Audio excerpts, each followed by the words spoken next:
never forget that. So I took it home and I listened to it, and I was like, he got potential, man, but he need a little work.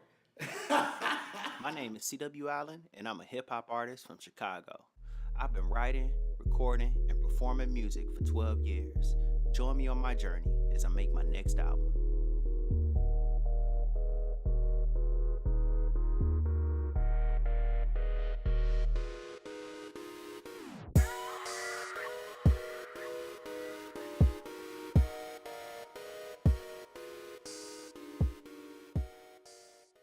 Oh man, when did I first meet Dub?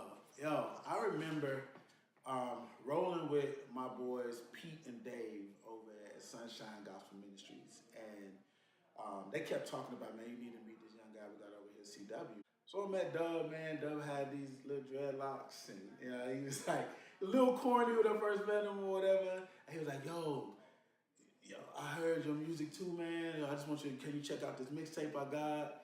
And he gave me the zeal, man. I'll never forget that. So I took it home and I listened to it. And I was like, he got potential, man, but he need a little work.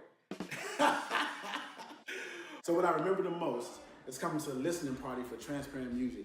And sitting in the little room where everybody was there, it was real professional. He had like the music playing, he had a little questionnaire on the table, and like you could answer questions and give comments.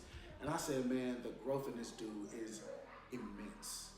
The music sonically was better, the lyrics was on point, and I could tell how serious he was about his craft by just the environment of the room. And at that moment I said, you know what? Not only am I like proud of where this guy's going, I really want to be able to support him in any way I can on this journey. And I think that's the moment where he went from like, oh, I just met this dude C-Dub to like, C.W. Allen is somebody who I really want to help grow in his craft, become who God has called him to be, and to make sure that his music is heard.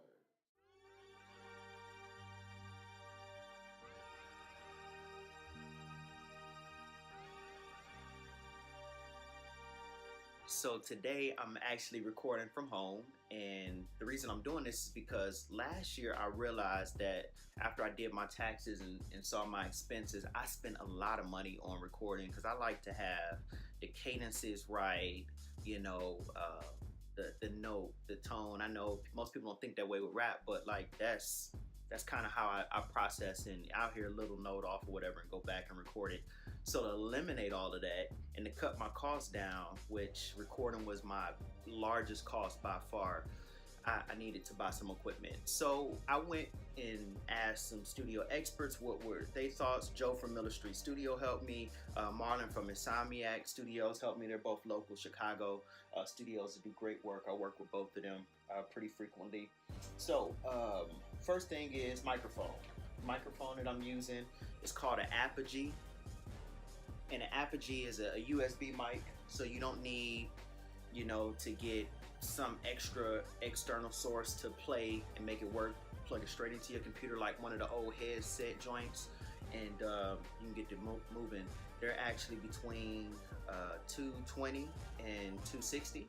You can get them in anywhere, and if you like podcasting, YouTubing, you want to make music, this is a great mic. It's like a step above the Snowball USB mic.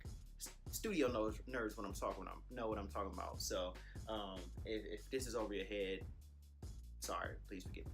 All right, so the next thing that I have is my recording shield. So it's like this sound reinforcement shield. So the way that it's built, because I live in a city and Chicago, there's always buses going past. I live literally, I can look and see the train right next to me, so I hear all of that.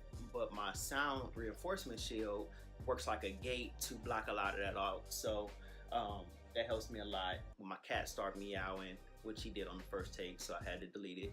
And it's a good win. So then I have my pop filter, this thing that's in the middle. You may see people get hangers and socks or stockings, all kind of stuff. If you watch Hustle and Flow, you've seen how they did it. But this is my pop filter, $20.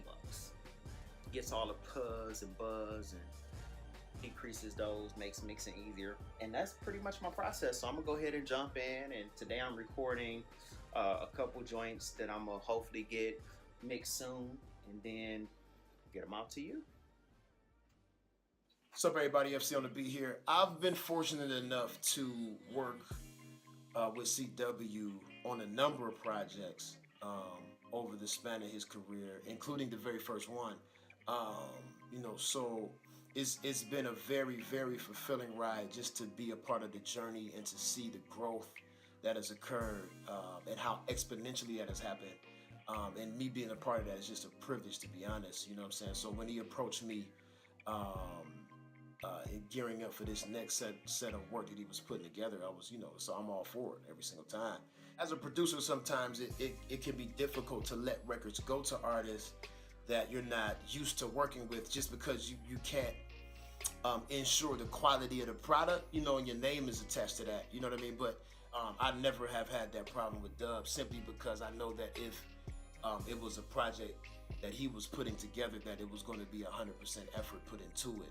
So, and the professionalism that he displays all the time, it's always been dope. It's just always been good, man. You know what I mean? So being a part of this newest chain of records, man, it was just a no-brainer. You know what I mean? So I'm glad to be a part of it, man, and I'm excited to see what's happening, for this body of work and how high it's going to go.